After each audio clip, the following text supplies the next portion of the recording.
আসসালামু আলাইকুম রহমতুল্লাহ। আশা করি সবাই ভালো আছেন। বর্তমানে কিছু কিছু কাহিনী দেখে আসলে আমি মানসিকভাবে এতটাই ভেঙে পড়ছি, বলার ভাষা নাই। বর্তমানে আমরা এমন একটা সমাজে বাস করছি, যেই সমাজে কারো কোনো সহনশীলতা নাই, কারো প্রতি কারো প্রতি কোনো দয়া নাই, কারো প্রতি কোনো মায়া নাই। যদিও বা যতটুকু দয়া মায়া আছে সেটা কিন্তু সম্পূর্ণ স্বার্থ নির্ভর। দেখেন, সামান্য স্বার্থর কারণে মানুষকে মামলা হামলা, মার ধর, এমনকি প্রাণনাশও পর্যন্ত করছি। আসলে আমরা কেমন সমাজে বাস করি বলেন? এটা মানুষ কতটুকু আশা করে, মানুষ কতটুকু এগুলো এক্সপেক্ট করে যে এরকম হোক। আসলে আমরা কিন্তু কেউই চাই না, কিন্তু বর্তমানে মানুষের ইগো এবং মানুষের যে অহংকার, যে ক্রোধ, এর কারণেই কিন্তু মানুষ এমন করছে। একটা জিনিস কি চিন্তা করেন, এই পৃথিবীতে এক সময় আমাদের তেমন কিছুই ছিল না বা কোনো পরিচিতিই ছিল না। আজকে আমরা দুনিয়ায় আসছি, দুনিয়া আসার পরে পরিচিতি তৈরি হয়েছে। আবার এমন একটা সময় আসবে, আপনি 200 বছর পরে যান, আপনি যদি খুব বিখ্যাত কেউ না হয়ে থাকেন, দেখবেন 50 বছর পরে আপনাকে কেউ আর স্মরণ করবে না। যদি আপনার নামে কিছু জায়গা জমি থাকে, তাহলে হয়তো আপনার নাতিপুতিরা হয়তো বা স্মরণ করতে পারে। জমির কাগজ বা দলিল দস্তাবেজ বের করার সময় হয়তো বা আপনার নামটা সামনে আসতে পারে, কিন্তু আপনি যে ব্যক্তিটা কে বা কেমন ছিলেন সেটা নিয়ে কিন্তু তারা একবারও চিন্তা করবে না বা গবেষণা করবে না। তো একটা বিষয় আমরা চিন্তাই করি না যে এক সময় পৃথিবীতে আমাদের অস্তিত্বই ছিল না, আবার এক সময় থাকবেও না।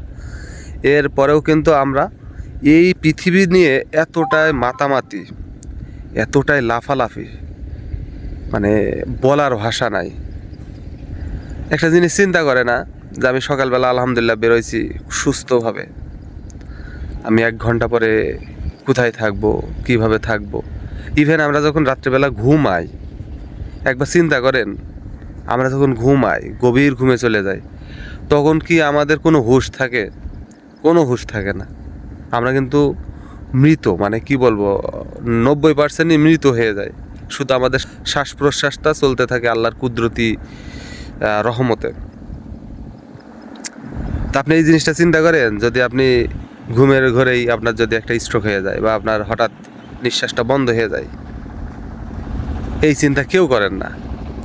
আমাদের কিন্তু এই চিন্তাটা করা খুব জরুরি। দেখেন, আমরা অর্থ কামাইয়ের জন্য শুধুমাত্র টাকা ইনকামের উদ্দেশ্যে, টাকা আয়ের উদ্দেশ্যে আমরা বিভিন্ন পেশাতে কাজ করে থাকি। কেউ রিক্সা চালায়, কেউ ভ্যান চালায়, কেউ ইজি বাইক চালায়, কেউ বাস চালায়, কেউ ট্রাক চালায়, কেউ মুসিগিরি করে, কেউ মেথরগিরি করে, কেউ পিয়নগিরি করে, কেউ ভালো পদে চাকরি করে, কেউ বিসিএস ক্যাডার হয়, কেউ আপনার ডাক্তার হয়, মানে কেউ সচিবালয়ে চাকরি করে। এই যে একটা মানে কাজের আমরা কিন্তু সবাই, আমরা যে কাজ করি, এই কাজটা কিন্তু শুধুমাত্র টাকার জন্য করি, পরিবারকে ভালো রাখার জন্য করি। আরও অনেকে খারাপ কাজও করে, এই খারাপ কাজও কিন্তু তারা নিজেরা ভালো থাকা এবং আমরা এই নিজেকে বোল্ড আকারে সমাজের সামনে উপস্থাপন করার জন্য বা দুনিয়ার সামনে উপস্থাপন করার জন্য আমরা কিন্তু এই টাকা কামাই। আর এই টাকা কামাই করার সময় আমরা বিভিন্ন পেশার মধ্যে থেকে থাকি। তো দেখা যায় কি, যারা নিচু না, যারা যারা একটু ছোট আছে পেশাজীবী, মানে কর্ম ছোট নয়, মানে এমনি রাস্তাঘাটে কাজ করে, যেমন ছোট যানবাহন চালায়, এদেরকে কিন্তু সবাই ছোট চোখে দেখে। মানুষ এদেরকে এতটাই ছোট চোখে দেখে, যদি এক জায়গায় 10 টাকার জায়গায় যদি 15 টাকা চায়, তাকে মারতে দ্বিধাবোধ করে না, তাকে রক্তাক্ত করতে দ্বিধাবোধ করে না। কিন্তু আপনি দেখেন, আপনি একটা বড় একটা জায়গায় যে একটা অফিসারের গায়ে হাত তুলেন, পারবেন না কিন্তু এটা। তো এই যে মানুষ অহংকার।